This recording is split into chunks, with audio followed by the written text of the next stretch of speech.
una vez que recibo la notificación de concesión de la ayuda, recibo una resolución de concesión firmada por el director general, la he aceptado, pero antes de aceptarla, ¿qué hay que hacer? Leerse la resolución y comprender qué tengo que hacer y cuándo tengo que hacerlo. Porque muchos de los incumplimientos, es decir, de no pagar ayudas, es porque no entendí bien cuándo tenía que hacer tal cosa o no entendí bien que esto se hacía así y no así. No sabíamos cómo había que hacer las cosas con el detalle suficiente. La primera premisa, por lo tanto, es leernos la resolución de concesión. Leída, analizada, consultada con la delegación provincial correspondiente las dudas aclaratorias sobre qué significa cada condición, porque eso es importante. Es decir, no nos engañemos, la resolución es un documento estandarizado, trata de recoger frases o obligaciones de una manera, digamos, clara, pero no siempre es tan claro para los profanos en la materia. Los expertos las conocemos y lo entendemos claramente, pero para un profano a lo mejor no es tan sencillo entender las expresiones que utilizamos. Son expresiones que hay que utilizar por claridad legal, pero después no a lo mejor por claridad cotidiana. Por eso es importante que una vez recibida la resolución aclarar los contenidos de sus cláusulas. Son bastantes cláusulas. Hay cláusulas generales, pues que pueden dar 20 cláusulas, 20 y tantas cláusulas en números redondos. Por lo tanto, hay que saber qué hay que hacer y cuándo hay que hacerlo.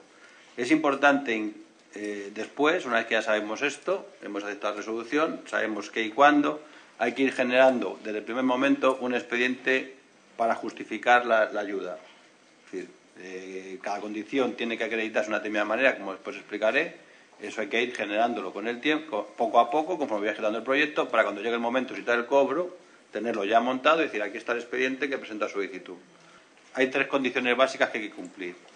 Hacer una inversión, que sea la que se ha aprobado, crear y mantener un empleo, que es el que se ha fijado en la resolución, y acreditar un nivel de fondos propios, que se fijó también en la resolución. En inversión, pues la inversión, como ha dicho Carlos, debe ser activos fijos nuevos o de primer uso. No se financian bienes de segunda mano, solamente son activos fijos nuevos o de primer uso.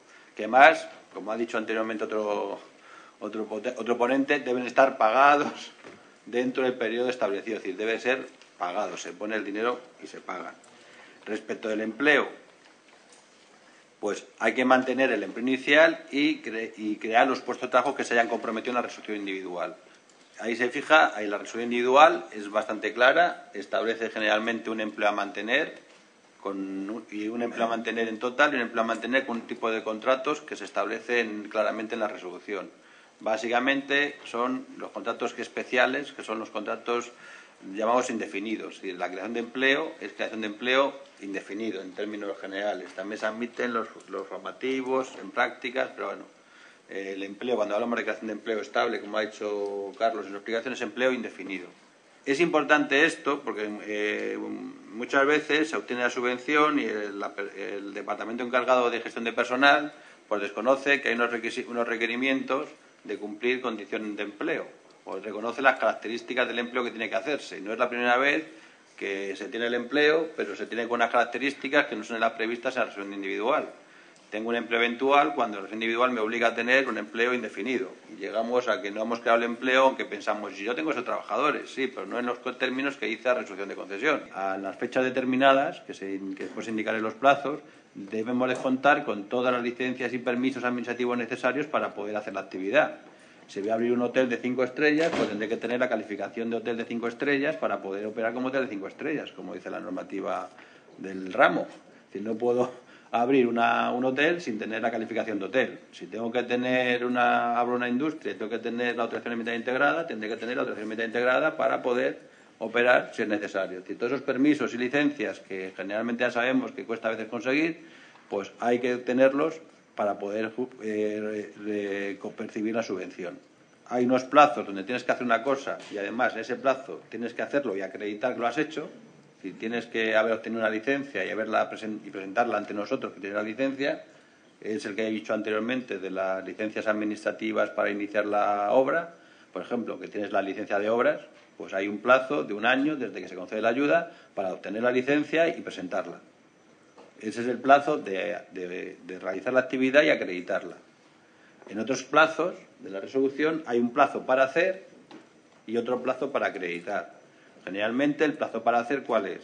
Pues el fin de vigencia, es decir, la inversión tiene que realizarse con una condición que os explicaré antes de la fecha límite que se dice en la resolución de concesión, que es lo que se llamamos en el argot de incentivos el plazo de fin de vigencia.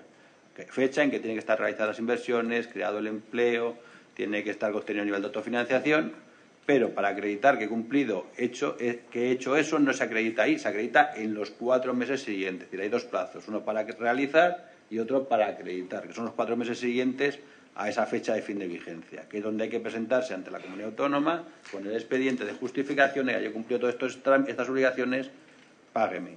Hoy, digamos, 1 de abril del 2009, pues el 25% de la inversión tiene que estar realizada antes del 1 de abril del 2010, sin perjuicio que el fin de vigencia pueda ser el 2011 o el 2012. Es decir, hay unos plazos para también hacer ahí. Entonces, esos son los plazos que hay que fijarnos. Tengo que hacer una inversión antes de que venza un plazo, tengo que hacer el resto de la inversión antes de que termine el plazo final, pero tengo que acreditar todo ello en unos plazos establecidos, el fin de vigencia. Aparte de mantener la inversión, hay que mantener el empleo 2 años después del plazo de vigencia. El empleo que diga la resolución, tanto de mantener como de crear, en los términos que diga, debe mantenerse 2 años. Pongo el énfasis en esta condición porque muchas veces, no es el primer caso, que dice, che, he creado el empleo al fin de vigencia, el 11 de noviembre del 2008, pero justo después el empleo vuelve a caer, por lo que sea. Entonces, cuando se comprueba, como se comprueba, tengo que decir después a la empresa, sí, usted creó los 5 puestos de trabajo el 11 de noviembre del 2008, pero llegamos a febrero del 2009 y usted no tiene esos 4 puestos de trabajo, los 5 que estaba comprometido. Por lo tanto, hay que ser, quiero decir, que se crea y hay que mantener de una carpeta o 2 carpetas, las que hagan necesario, para ir preparando la documentación que justifique el cobro. Normalmente la justificación se realiza, pues bueno, pues ¿qué ese expediente cómo se monta? En primer lugar, pues se monta y dice, bueno, ¿dónde tengo la memoria que presenté para solicitar la ayuda? ¿Dónde tengo la resolución de concesión de ayuda? Y la meto en el primer documento de ese expediente. ¿Para qué? Para que yo pueda ir yo le digo empresa, pueda ir comprobando en qué medida me aparto o no me aparto de esa resolución y de esa memoria. Adjuntar los justificantes de pago al proveedor. Cuando hago las cuentas anuales, cuando tengo que preparar los fondos propios, pues el balance correspondiente que os he dicho anteriormente que hay que preparar, la fecha que se refiere, pues el balance se adjunta. El resto de condiciones, pues si tengo las licencias, pues a una copia de las licencias. El resto de las condiciones en función de los documentos que acrediten que he cumplido. La inscripción en el registro mercantil, pues copia de la inscripción en el registro mercantil, de presentación del registro mercantil de resolución de concesión. Y todos esos documentos que van justificando cada condición se van adjuntando al expediente. ¿Que he tenido que poner un cartel de obra o una placa? Pues memoria fotográfica del cartel de obra y de la placa para que quede constancia en el expediente y se pueda verificar que estaba con los requisitos que dice el reglamento comunitario. Es decir, eso son cosas que hechas día a día pues no pueden ser especialmente laboriosas. Cuando te pones a hacerlos en 4 meses te das cuenta que te faltan papeles. Es la realidad. Y tratas de buscarlo, dices, ¿dónde está este justificante? No lo tengo que hablar con el proveedor. Suelen ser cosas complicadas. De un expediente que se solicita en el 2009, que se concederá al final de este año o después de verano de este año, se pondrán 2 años generalmente para hacer el proyecto, que estaremos ya en el 2011, después hay que mantenerlo 5 años más las inversiones, estamos hablando del 2016. El 2016, el que esté en la administración de la empresa puede ser el mismo o no ser el mismo, y suele ser bastante después difícil buscar documentación, por lo que cuanto mejor se deje documentado en la contabilidad, pues más facilita después el seguimiento a posteriori. Antes de que venzan los plazos, somos bastante flexibles en modificar la resolución. Es decir, oye, pues vale, en vez de terminar en abril del 2009, pues damos una prórroga de 6 meses para terminar en octubre de 2009. Pero siempre y cuando se solicite antes de que venzan los plazos y antes de que se cumplan las condiciones.